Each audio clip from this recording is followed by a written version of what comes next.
typical or atypical way.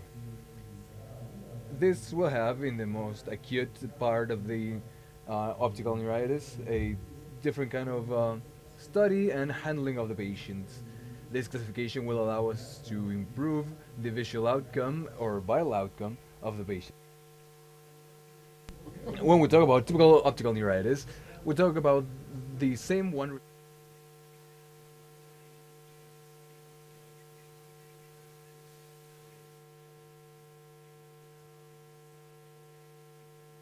especially if the first imaging of the brain shows the symptoms. Most patients with typical optical neuritis will not have multiple sclerosis, but it's the same type or the same kind of optical neuritis. So, what is typical or idiopathic for multiple sclerosis and optical neuritis? This definition is clinical, so we would have to ask questions and not take exams.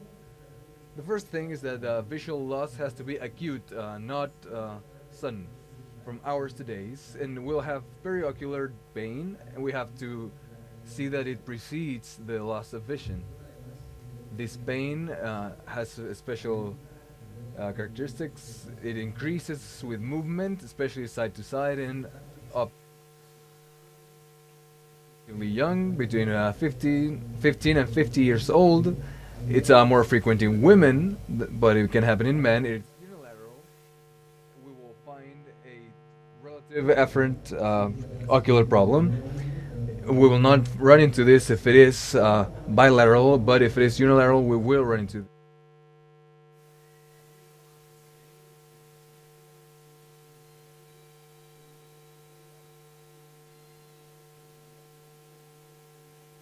neural.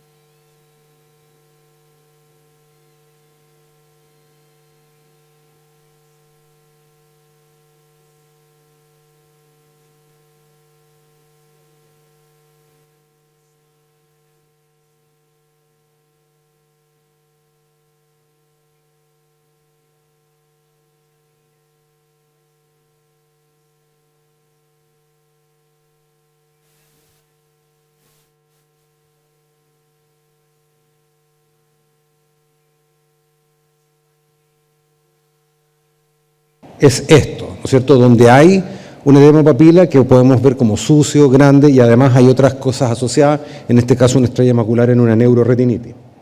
¿Qué es lo típico en el campo visual? Puede dar cualquier cosa, lo más común es el escotoma centrocecal, la depresión difusa y los escotomas arciformes. Escotoma centrocecal, ojo derecho, defecto arciforme inferior en el caso del ojo izquierdo. Todas estas cosas se pueden ver en una neuritis óptica común y silvestre. ¿Qué sigue siendo típico? Que la mejoría de la visión sea espontánea. Y esta mejoría de la visión tiene que iniciarse antes del mes. Es raro que se inicie después. Todo esto sigue siendo lo común y corriente por la neuritis óptica. Estas son las que se mejoran solas, estas son las que en general nos asocian a otras enfermedades. No hay, si es que le han dado corticoide, la visión no baja después de suspendérselo. Puede haber historia prueba de neuritis óptica o esclerosis múltiple, y sí podemos observar, aunque se recupere, un grado variable de palidez en el nervio óptico, aunque la visión se haya recuperado. Y esto es más común incluso en los pacientes con esclerosis múltiple, que pueden recuperar visión a 20/20, y vamos a encontrar un reborde neuroretinal temporal bastante pálido. Por lo tanto, ¿cuándo es atípico? Bueno, cuando no es típico. Y aunque esto sea... y les vengo a decir esto. Y como... pero hay que repetir esto, yo creo, porque es harta información. Pacientes mayores, muy mayores para esto, digamos, no quiero ofender a nadie, o muy menores.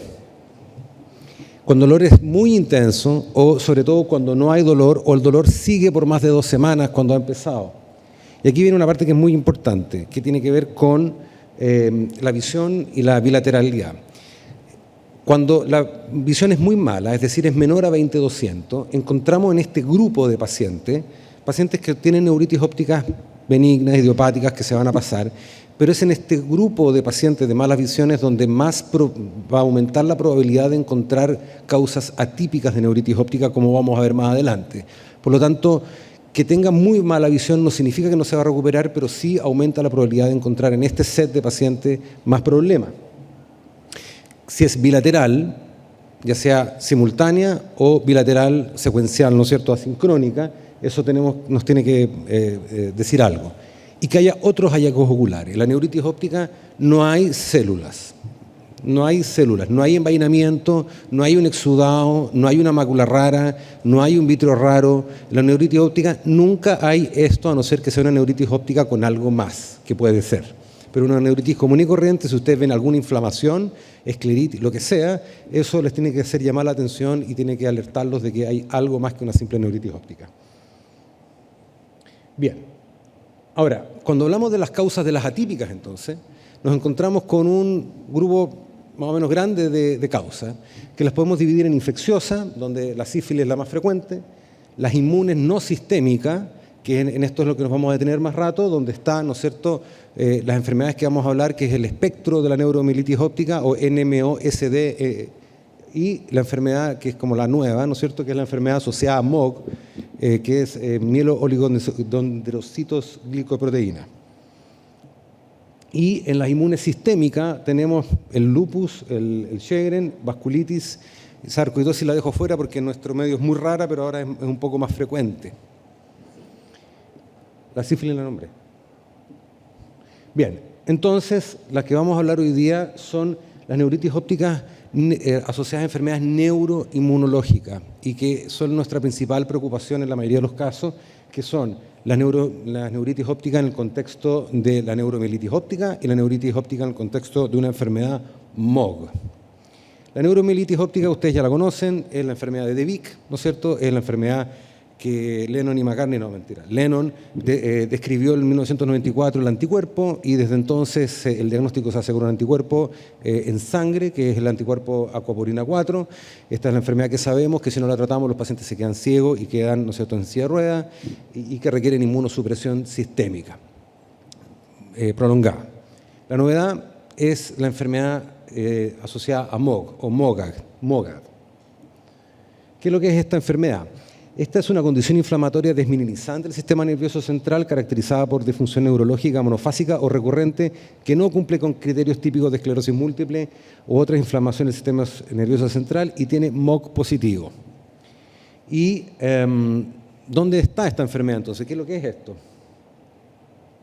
Esta es una enfermedad que es relativamente común dentro de las neuritis ópticas. Lo que pasa es que ahora la podemos describir desde el punto de vista serológico, cosa que antes no existía.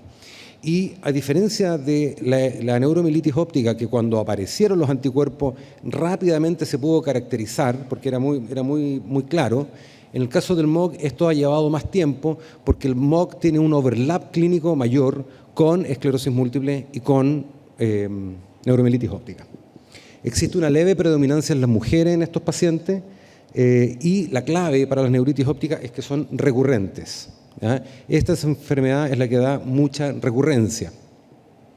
Y desde el punto de vista del pronóstico, dan más secuelas que una neuritis óptica común y corriente, pero menos secuelas en general que una neuritis óptica asociada a neuromielitis óptica, que sabemos que son muy secuelantes. Y el diagnóstico en este momento es específico y esto permite tener una estrategia de inmunosupresión. Este anticuerpo se han visto asociado en una serie de otras enfermedades neuroinmunológicas que ahora las vamos conociendo más, como las que les muestro en esa diapositiva.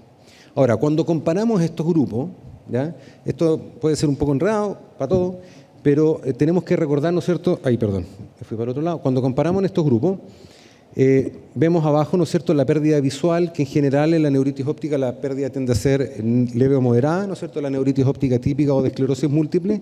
En el caso de la neuromielitis óptica es severa, puede ser bilateral, sincrónica o asincrónica, y en el caso del MOGAD va a ser severa y el compromiso bilateral es siempre frecuente, y en general estas dan mucho edema de papila, a diferencia de las otras que no lo dan. ¿Ya? Entonces, el típico paciente que uno sospecha esta patología es mujer, ¿no es cierto?, 40 años, neuritis óptica bilateral, con un buen edema papila, muy mala visión, y con algunas cosas que vamos a ver ahora, como son las características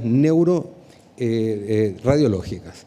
Entonces, en la actualidad, la neuritis óptica debemos buscar clasificarlos en la fase aguda a través de la clínica, a través de las imágenes y al poco tiempo después de los exámenes a través de la serología.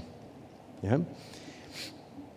Y hay estudios que muestran, ¿no es cierto?, incluso que con el OCT, estimando el grosor de la capa de fibras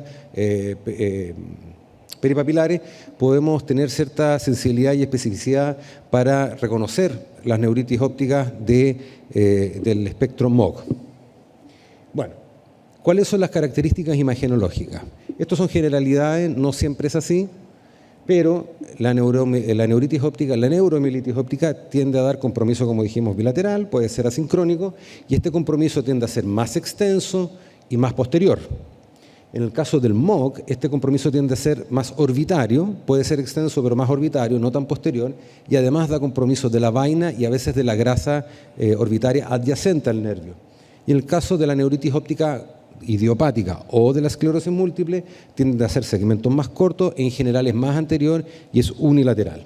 Entonces, acá tenemos una neuritis óptica típica o esclerosis múltiple, un segmento orbitario, no muy grande, nada más. Acá tenemos una neuritis óptica de un paciente con neuromielitis óptica, es bilateral, es más extensa y tiende a ser más posterior con compromiso de quiasma. Cuando compromete quiasma es muy sugerente de neuromielitis óptica. Y acá abajo tenemos un paciente con una enfermedad asociada a MOG, donde es un compromiso extenso, pero es orbitario, pero además vemos, como en esa imagen de allá, que hay compromiso de la vaina, y si ustedes comparan la grasa, tiende a ser un poco distinta, y eso es bastante sugerente de, entonces, neuritis óptica asociada a MOG. Aquí tenemos otra imagen, en este caso la neuritis óptica está en el lado de acá, ¿no es cierto? Ahí, y fíjense la grasa cuando uno compara de un lado con otro, que es un poco más, está un poco más blanca, y eso es bastante común. Entonces, como dijimos, la recurrencia en los MOG es muy frecuente, la recuperación tiende a ser mejor que la neuromielitis óptica, pero un poco peor que en una neuritis óptica común y corriente. Y en cuanto al diagnóstico serológico, la serología es muy importante en la actualidad de los pacientes con neuritis óptica, y esto está dado porque en general no hay serología cruzada entre esto, es decir, los pacientes que tienen neuritis óptica idiopática o asociadas a esclerosis múltiple van a tener serología negativa, los que tienen NMO tienden a tener positiva la acoporina y negativa el MOG, y los que tienen neuritis asociada a MOG van a tener positivo el MOG y negativo la acoporina. ¿Ya? Como les comentaba, el MOGA tiende a tener un overlap clínico con estas otras formas, y por lo tanto es importante los anticuerpos específicos, y en la población caucásica, que no es nuestra población, el 10% de la neuritis óptica van a ser o espectro NMO o MOGA. En nuestra población lo que se supone es que esto es aún más frecuente. Y la importancia que tiene esto es que hoy día tenemos herramientas para poder estimar un pronóstico de las neuritis ópticas y ofrecer un tratamiento inmunosupresor en los casos que se necesite, y con esto modificar el curso de la enfermedad y las secuelas que estos pacientes puedan llegar a tener. Entonces, aprender a diferenciar neuritis ópticas típica de atípica. Debemos diferenciar estas tres distintas formas, y para caracterizarlos vamos a ocupar la clínica, vamos a ocupar las diferencias radiológicas y las diferencias serológicas. Muchas gracias.